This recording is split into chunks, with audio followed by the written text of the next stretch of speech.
Continuamos entonces con el tema 4 y en esta oportunidad vamos a aprender sobre quiénes son las personas que están obligadas a declarar. Vamos entonces. Si bien hasta el momento hemos hablado sobre la obligación que tienen las personas con respecto al impuesto sobre la renta y sobre que en líneas generales establece que todos los enriquecimientos netos, como principio general, están sujetos al impuesto sobre la renta, la ley contiene ciertos límites especialmente para las personas naturales. En este caso, dependiendo de la cuantía de sus ingresos, estarán exonerados en algunos casos o estarán exentos o no sujetos a la ley de impuestos sobre la renta. Para las personas naturales residentes, quienes están obligados a declarar lo contiene el artículo 77 de la ley de impuestos sobre la renta y es para los que obtengan enriquecimientos netos gravables mayores a 1000 unidades tributarias. Recuerden que el valor de la unidad tributaria en estos momentos, a la fecha de este curso, septiembre, agosto del 2020, es de 1500 bolívares, por lo tanto estamos hablando de 1.500.000 bolívares, lo cual es realmente un monto ínfimo. Y para aquellas personas que desarrollan actividades económicas, comerciales, industriales y servicios, para cuando obtengan ingresos brutos mayores a 1500 unidades tributarias. También un monto ínfimo. Puede darse el caso que una persona tenga ingresos brutos mayores a 1500 unidades tributarias, pero enriquecimientos netos menores a 1000 unidades tributarias. En tal caso, por obtener un ingreso bruto mayor y al cumplir esa condición, pues igualmente estará obligado a declarar el impuesto sobre la renta. Hay un caso especial establecido en la ley que es para aquellos contribuyentes que se dediquen a actividades agrícolas y similares. Luego les voy a colocar el artículo para que establezcan cuáles son las similares, específicamente actividades pecuarias, piscícolas, etc.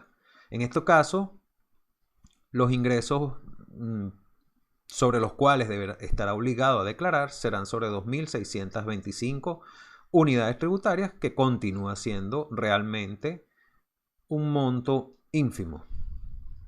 En el caso de las personas naturales no residentes y las personas jurídicas domiciliadas, también se encuentra establecido cuándo están obligados a declarar. Y básicamente es por cualquier monto que sea su enriquecimiento neto o su ingreso bruto. En tal caso, y como podemos apreciar, únicamente las personas naturales residentes tienen el beneficio de los montos mínimos. Esperamos que en el corto plazo estos montos sean ajustados por una futura ley o por un ajuste razonable de la unidad tributaria. También están sujetas las herencias yacentes. ¿Qué son las herencias yacentes? Las herencias yacentes son aquellas que suceden entre la fecha de muerte del causante y la fecha en que los herederos aceptan la herencia. Digamos que es un periodo en el cual hay cierto limbo en relación con los enriquecimientos, las propiedades de los bienes que siguen produciendo renta. Por ejemplo, un inmueble que esté arrendado, propiedad del causante. Cuando muere el causante, siguen existiendo rentas, siguen existiendo actividades económicas que ya no son propiedad del causante, pues este murió. Serán propiedad de sus herederos. El tiempo que ocurre entre la muerte y la aceptación de la herencia se denomina herencia yacente. Entonces, tales enriquecimientos también están sujetos al impuesto sobre la renta y en este caso los obligados serán aquellos sucesores del causante.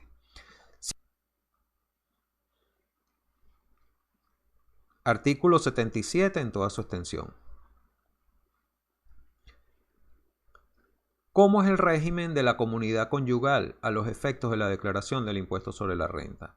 En este caso tenemos los cónyuges establecido el régimen en el artículo 78 de la ley de impuestos sobre la renta, en el caso de que no están separados de bienes y en el caso de que están separados de bienes. Evidentemente, cuando no están separados de bienes, el principio general es que deben declarar de manera conjunta, es decir, los ingresos, costos y gastos de cada uno de los contribuyentes deberán ser declarados todos de manera conjunta. Por lo tanto, uno solo de ellos efectuará la declaración, incluyéndolos como si fuesen una sola entidad, una comunidad. En el caso de que estén separados de bienes, cada uno de ellos pues declarará de manera individual. Al no existir comunidad de bienes, no hay comunidad patrimonial y por lo tanto, cada uno debe declarar el impuesto sobre la renta por su cuenta.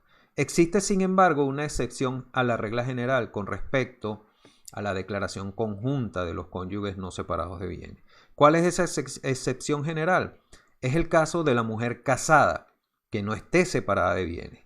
El artículo 54 de la Ley de Impuestos sobre la Renta establece que solo la mujer casada puede optar por declarar los sueldos y los honorarios profesionales que perciba de manera individual. En tal caso, a pesar de que exista una comunidad conyugal donde no exista separación de bienes, la mujer casada siempre podrá optar por declarar sus sueldos y honorarios de manera independiente. Hay que tener cuidado con este artículo, porque es solo sueldos y similares, evidentemente, y honorarios profesionales. En el caso de que la mujer casada no separada de bienes tenga ingresos por otros conceptos, pues sí deberá declararlo de manera conjunta.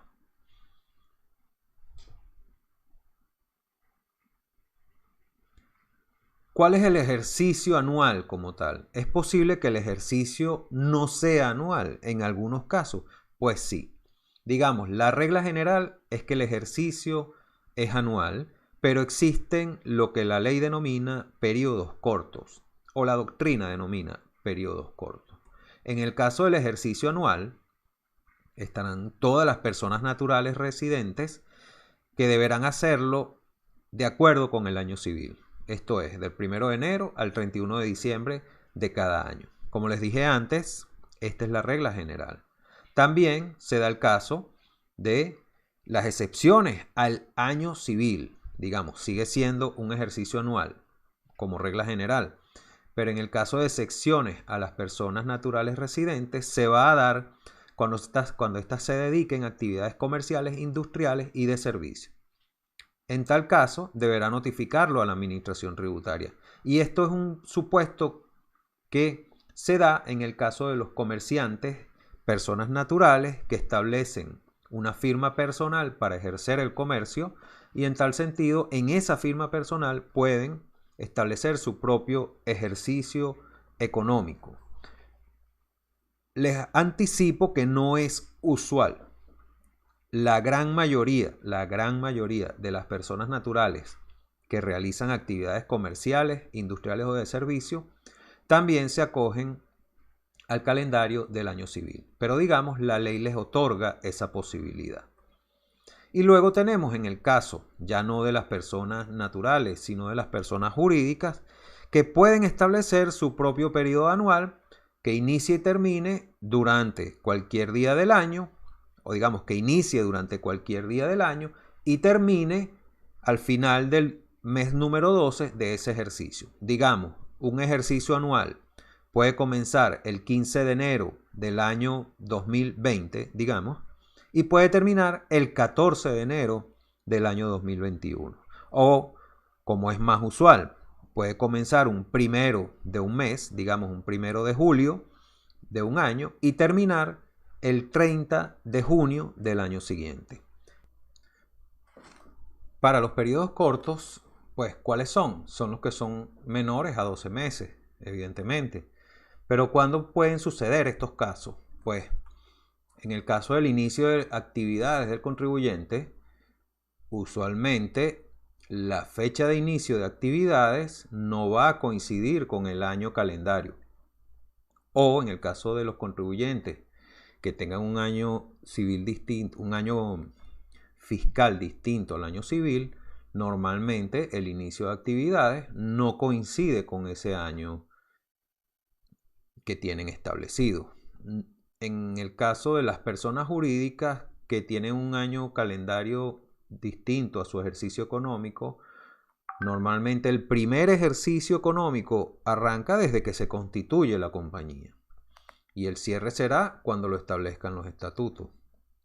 Digamos, la empresa se constituye el 10 de enero de un año y aunque tenga en su calendario el mismo año civil, es decir, periodo anual 1 de enero, 31 de diciembre, pues ese primer ejercicio económico será desde la fecha de constitución, digamos 10 de enero, hasta el 31 de diciembre. Ese es un ejemplo de un ejercicio corto. También tenemos ejercicios menores de 12 meses o ejercicios cortos cuando hay un cese de las actividades del contribuyente. En ese sentido, el ejercicio finalizará apenas cesen las actividades y la ley establece en esos supuestos la obligación de los contribuyentes de presentar su declaración definitiva de impuestos sobre la renta una vez que cese las actividades y a partir de esa fecha se contará el periodo para declarar el impuesto sobre la renta. También tenemos en los casos de muerte del contribuyente, una persona natural, su periodo anual ya no será el año civil, será hasta la fecha de la muerte. Si muere en junio, pues será 1 de enero, digamos 30 de junio. ¿Por qué es importante esto? Porque en los casos de periodos cortos no hay que esperar que venza el ejercicio anual como regla general. Pues la obligación de la declaración nace a partir de tales fechas, a partir de, en este caso, la muerte del contribuyente y en el caso anterior, a partir del cese de actividades.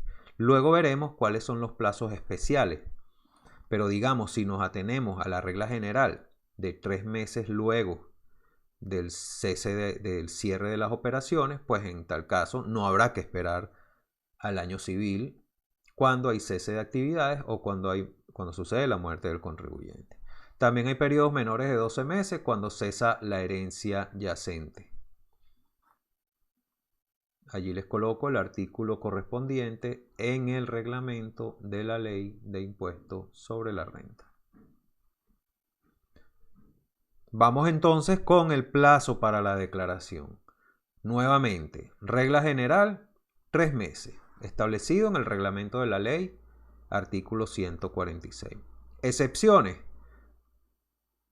En el caso de los sujetos pasivos especiales, estos están sometidos a un calendario especial que anualmente publica la Administración Tributaria Nacional, en este caso el CENIAT. El calendario que está vigente para este año 2020 fue publicado el 26 de diciembre del 2019 y, como les voy a mostrar en el siguiente gráfico, establece unas fechas distintas a estos 3 meses como regla general para los contribuyentes que cierren o que tengan ejercicio fiscal igual al año civil, pero también para los contribuyentes que tengan ejercicios que difieren del año civil, que por cierto, en los calendarios se denomina como ejercicios irregulares. Aquí les estoy colocando únicamente aquellos que tienen ejercicios que coinciden con el año civil y fíjense que la obligación de efectuar la liquidación anual del impuesto sobre la renta, esto es la declaración, dependerá de la terminación del número de RIF. Y fíjense que los primeros tocan en enero, 31 de enero, luego hay unos en febrero, otros en marzo, en distintas semanas. Pero la regla aquí que tenemos en esta sección es que ninguno es de 3 meses. Todas son menores a 3 meses. Dicho esto, pues hemos determinado cuáles son los plazos para la declaración. Regla general, 3 meses. Reglas especiales, el caso de los sujetos pasivos especiales. Y no se nos olvide aquellos casos en que los periodos se consideran cortos por el cese de las actividades del contribuyente, la muerte de uno de ellos o el caso de las herencias yacentes.